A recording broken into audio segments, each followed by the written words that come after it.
네, 오늘 만나신 모델은 랜드로버의 중심 모델이죠. 디스커버리인데요.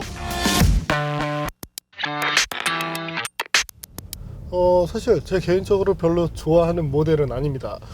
아무래도 이제 SUV보다는 세단 쪽을 조금 더 선호를 하고, 특히나 디스커버리는 제 기준에선 너무나 큰 차이기 때문이죠. 하지만 편안함 또한 7인승 구조를 통해서 많은 소비자들의 관심을 받는 모델이기도 합니다. 과연 그런 디스커버리가 어떤 매력들을 보여줄지 잠시 함께 느껴보시겠습니다.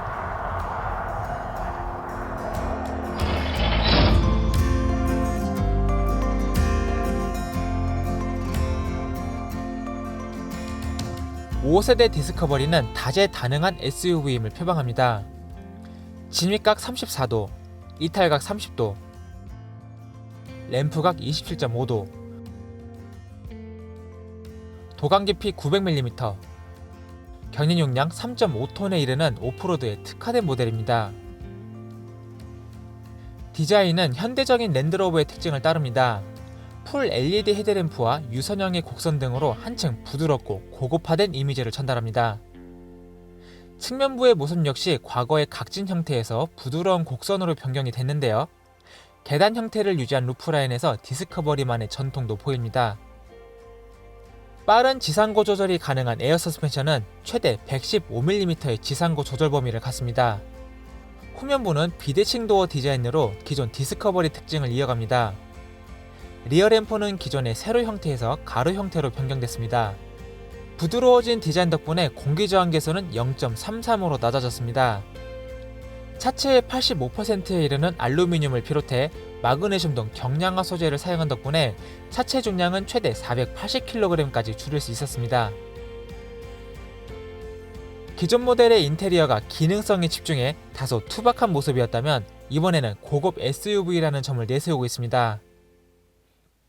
실내 거의 모든 부분을 가죽으로 감쌌고 금속 장식과 리얼 우드도 사용했습니다. 계기판은 12.3인치 디스플레이를 사용합니다. 다양한 정보를 보여주는 것은 물론 테마 변경도 가능합니다.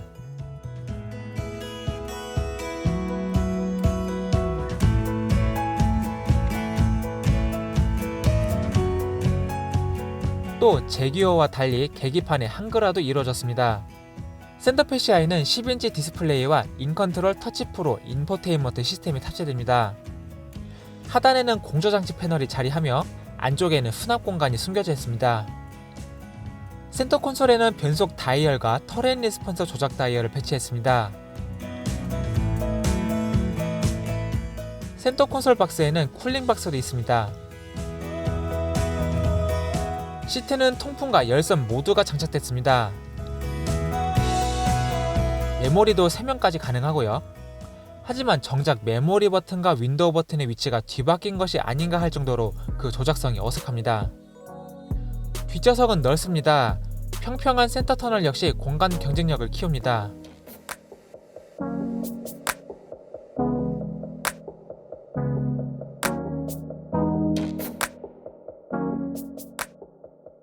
슬라이딩 기능도 있고요. 뒷좌석 승객을 위해 엔터테인먼트 모니터와 쿼드전 공조 장치를 지원합니다. 3열 시트는 형식적인 공간이 아니라 실제 남성이 앉아도 불편하지 않을 정도로 넉넉합니다.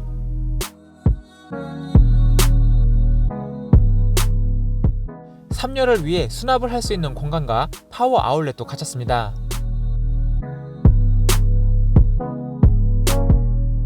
2열과 3열 시트는 모두 전동으로 조작할 수 있습니다. 운전석에서, 뒷좌석에서, 트렁크에서 조작할 수 있으며 심지어 스마트폰을 활용해 원격으로도 조작을 할 수 있습니다. 넓은 공간과 평평하게 접히는 시트 덕분에 트렁크 역시 넉넉합니다.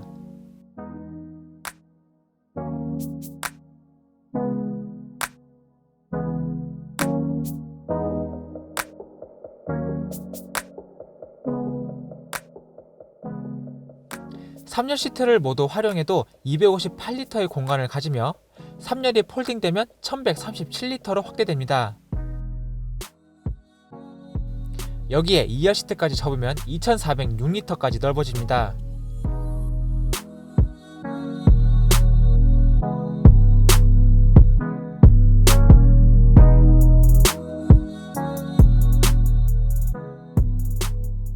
안전장비도 잘 갖췄습니다.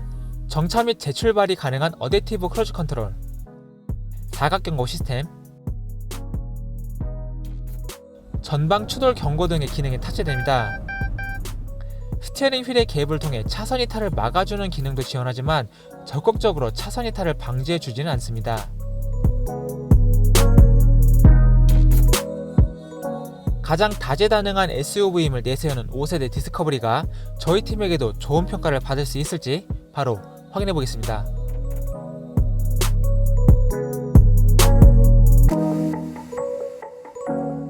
네, 그럼 지금부터 랜드로버 디스커버리와 함께 달려보겠습니다. 현재 사양 3리터 모델인데요. 또한 럭셔리 트림이기 때문에 다양한 장비들이 기본적으로 탑재가 되어 있죠. ESP는 장착이 되어 있는데 끌 필요는 없습니다. 지속적으로 개입을 하기 때문인데요. 네, 한번 달려볼까요? 가속 페달을 밟았을 때 3000rpm 이후에도 이 토크와 마력이 어느 정도 일정하게 차를 이끌고 나가기 때문에 상당히 편안한 그런 운전이 가능합니다. 사실 폭발적인 그런 가속은 아니지만 다른 디젤 엔진이 그렇듯 토크를 바탕으로 여유로운 그런 주행 성능을 만들어 준다는 점이 상당히 좋습니다. 무엇보다 변속할 때마다 만족감이 커지는데요. 변속 때마다 가속감이 줄어든다기보다는 그 변속, 기어비에 맞춰서 일정하게 차를 밀고 나가주기 때문에 변속을 하면서 뭔가 답답한 그런 느낌을 받지 않는다는 점 역시 좋고요. 또한 이 변속기, 아무래도 이제 변속기에 명가가 만든 그런 변속기답게 상당히 빠른 그런 성능과 직결감 부분에서도 충분히 좋은 모습을 보여주고 있습니다. SUV로서 이 정도의 어떤 성능이라면 적어도 파워트레인 쪽에서는 그다지 아쉬움이 나오지 않는다고 할 수 있게 되겠습니다. 현재처럼 운전을 하고 있을 때 조금 특징이 있다면 아무래도 스티어링 휠의 사이즈가 상당히 큰 편인데요. 때문에 뭔가 이렇게 조작하는 양이 조금은 많게 느껴지기도 합니다. 하지만 락트락을 기준으로 봤을 때 약 2회전하고도 반, 그 내외에 머물기 때문에 기존의 어떤 SUV들, 특히나 오프로드를 넘나드는 SUV들은 통상 3바퀴 이상의 회전을 가졌던 경우가 많습니다.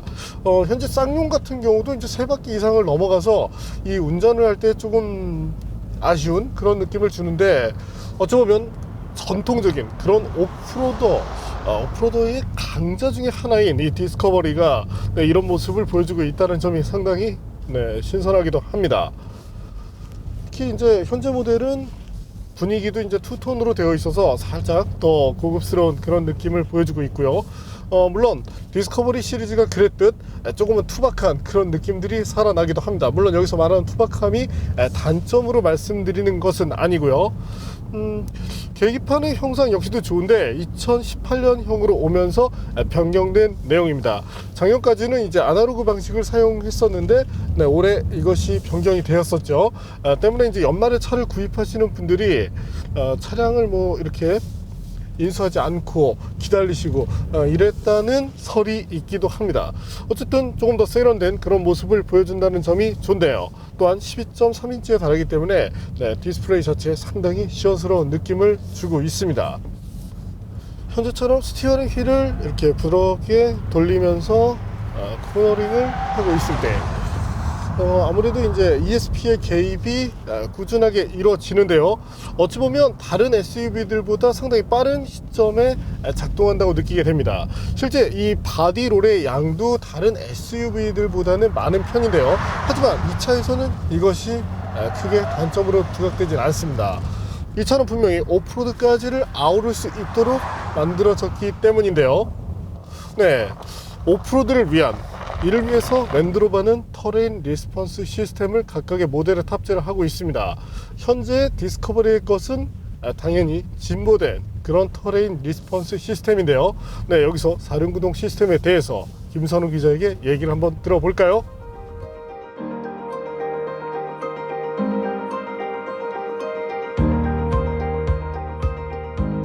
네, 최근 차량들은 세단이건 SUV건 모두 4륜 시스템은 온로드를 기반으로 하고 있습니다. 하지만 랜드로버는 조금 다른데요. 철저하게 오프로드를 중심으로 하고 있습니다. 그것도 모든 기능을 이 손바닥만큼 작은 패널 안에 집약시켰다는 것도 특징입니다. 진정한 오프로드 4륜 시스템이 되기 위해서는 많은 조건들을 충족시켜야 합니다. 먼저 4륜 구동 장치가 있어야 되겠죠. 지상고를 자유롭게 높이고 낮추는 에어 서스펜션이 있으면 대응력은 더욱 커지게 됩니다. 로우 기어를 통해 엔진의 저회전 영역에서 큰 힘을 발휘하도록 하면 험로 통과 능력도 향상이 됩니다. 반대로 힐 디센트 컨트롤이 있으면 경사가 큰 내리막길에서도 쉽게 내려올 수가 있습니다. 전륜과 후륜 구동 배분을 50대 50으로 맞춰주는 센터락 디퍼렌셜도 있어야 되겠죠. 여기에 후륜의 좌우 회전 차이를 고정시켜주는 리어락 디퍼렌셜까지 있다면 험로 탈출은 물론 등판 능력과 견인 능력을 한층 키울 수가 있습니다. 하지만 수동으로 조작해야 하는 기계식이면 상당히 번거롭겠죠. 두 개의 디퍼렌셜을 전자적으로 제어하면 한층 더 효율적으로 활용을 할 수가 있습니다. 뿐만 아닙니다. 스위치처럼 연결하고 끊어지는 것이 아니라 디퍼렌셜 락을 0에서 100%까지 가변적으로 제어할 수 있는 기술이 있다면 구동력 배분은 더욱 적극적으로 활용할 수가 있습니다. 단순히 4륜 구동 시스템만으로는 진정한 오프로더가 될 수 없습니다. 주행 안전장치의 도움을 받아야 하는데요. 엔진 토크, 변속기 제어, 스로틀 반응을 비롯해 자세 제어 장치인 DSC까지 연동을 해서 4륜 시스템과 함께 작동을 합니다. 마지막으로 노면 상황에 맞춰서 이 시스템을 능동적으로 제어해주는 기능까지 포함이 되면 더욱더 훌륭한 기능을 갖게 되겠죠.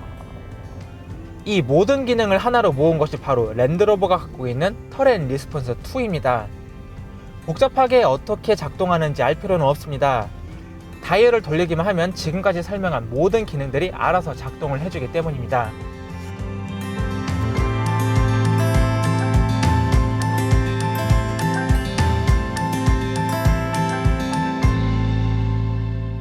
네, 앞서 설명 들으신 것처럼 상당히 다양한 기능을 갖고 있는 것이 특징입니다. 또한 이 차를 탈 때 얘기를 할 수밖에 없는 부분이 있다면 바로 승차감인데요.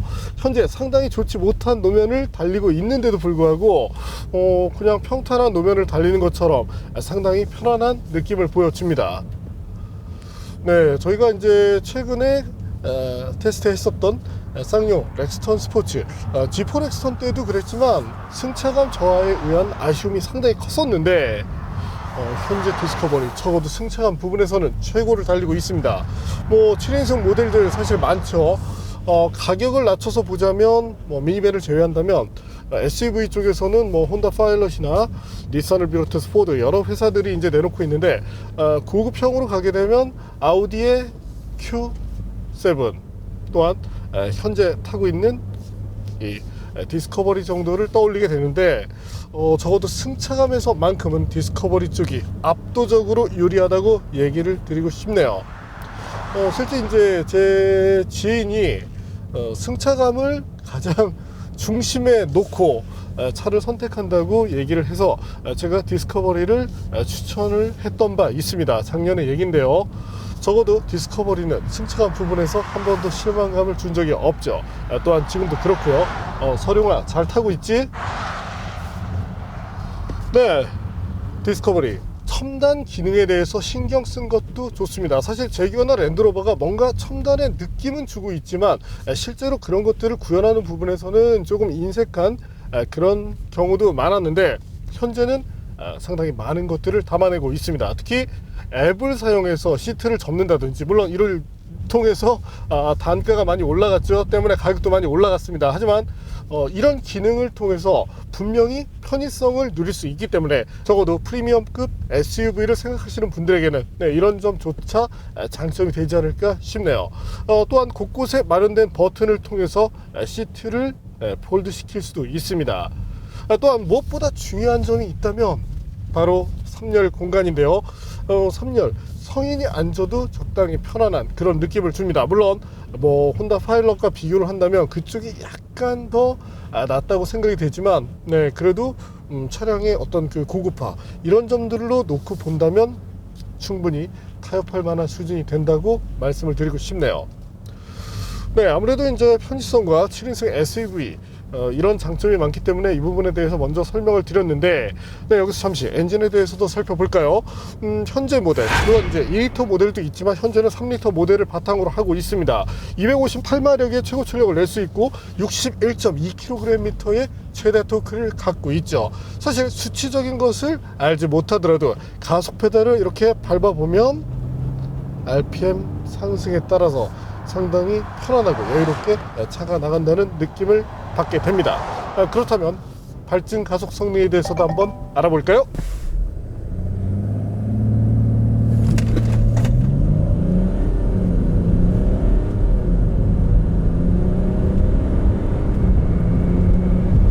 네, 상당히 놀라운 것이 제조사 발표 수치랑 완전히 똑같은 기록이 나왔습니다. 심지어는 100분의 1초까지도 똑같은 기록이 나왔는데요. 네, 상당한 능력이네요. 또한 테스트를 지속하더라도 후반으로 이렇게 뭐 초가 더 늘어진다든지 이런 모습도 많이 보여주지 않았기 때문에 적어도 발표한 성능만큼은 잘 지켜내고 있다는 생각을 갖게 해주네요. 네, 그럼 이번에는 디스커버리의 제동 성능에 대해서도 알아볼까요?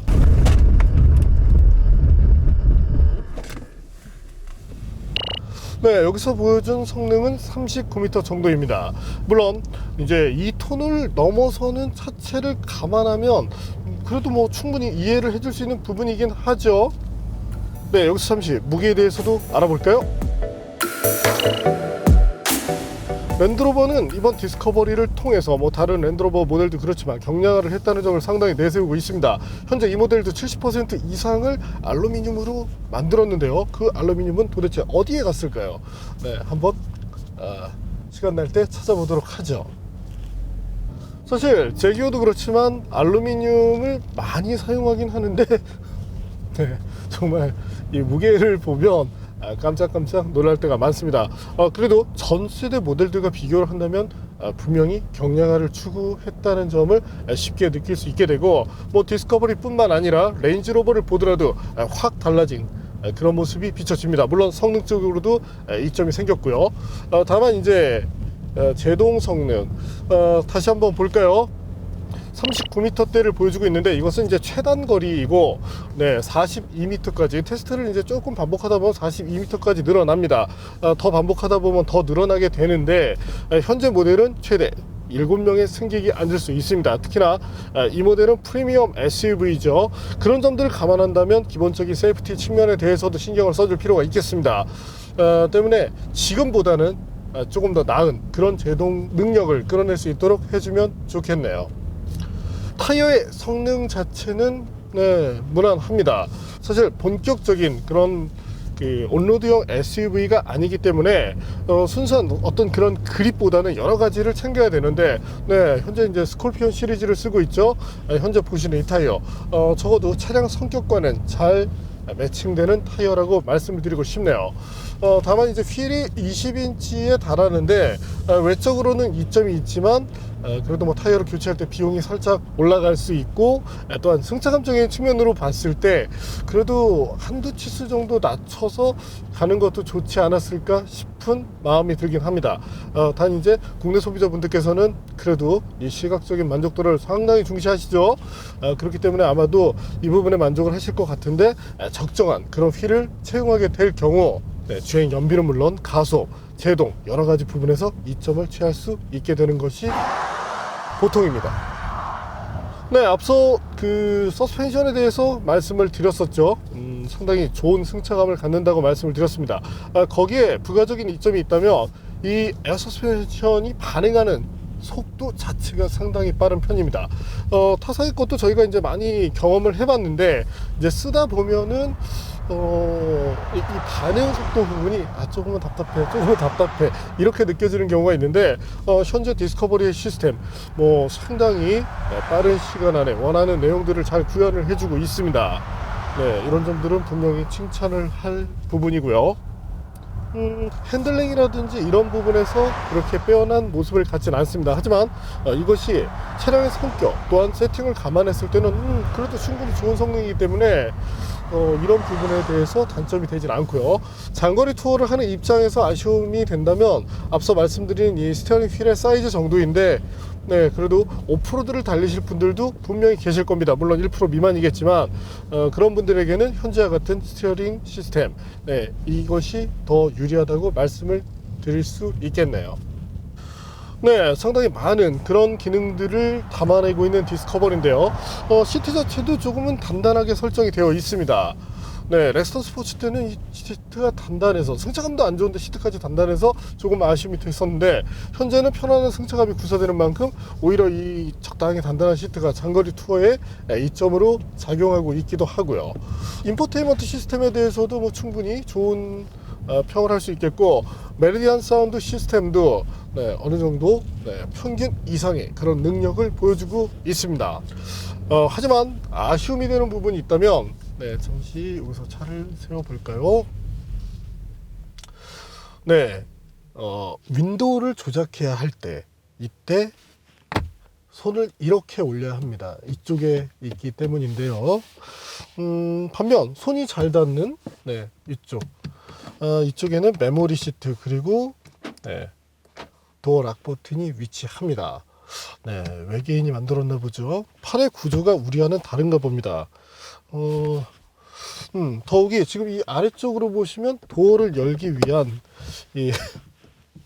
왜 이 위치에 있는지 도무지 이해를 하기 힘듭니다. 아마도 위쪽에 위치시켰다면 조작성을 좀 더 높일 수 있었을 텐데 정말 알 수 없는 그런 영국 사람들의 기지가 돋보이네요. 또한 사이드미러에 대해서도 하나 얘기를 드리고 싶은 것이 상당히 큰 면적을 갖고 있습니다. 때문에 상당히 그 하단까지도 잘 보인다는 그런 장점이 부각되는데, 반면에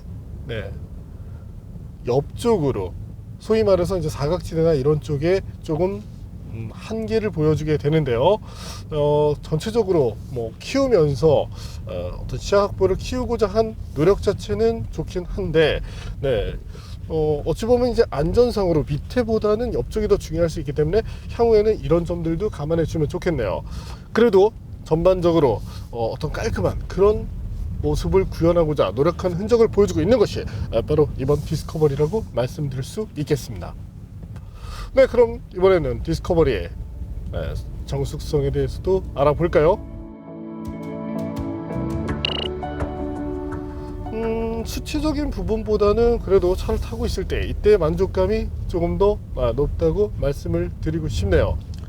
네, 이번에는 디스커버리의 주행 연비에 대해서도 알아볼까요?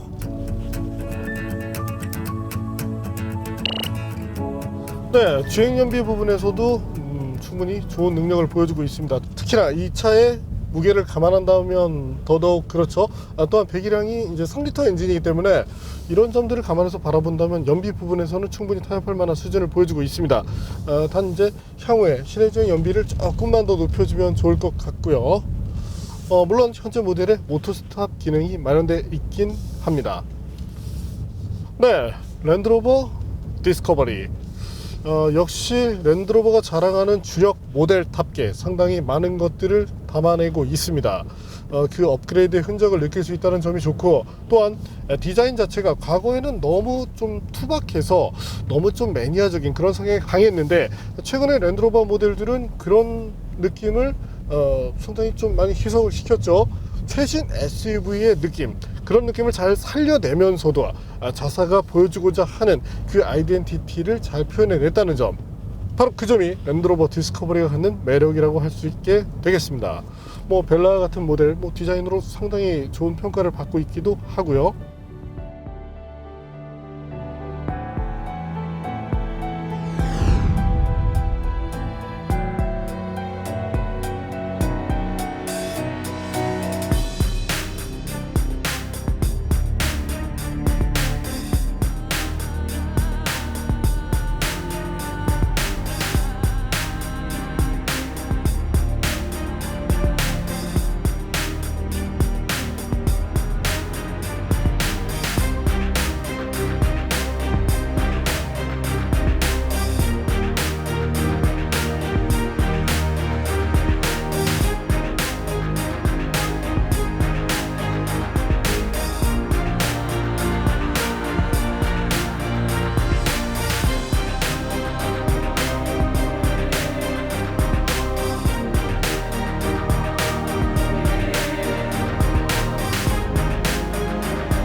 네, 오늘 만난 랜드로버 디스커버리.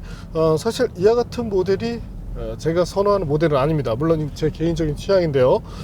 하지만 가족과 함께 여행을 떠난다, 그런 환경에서 바라본다면 현재 모델은 상당히 가치가 높아집니다.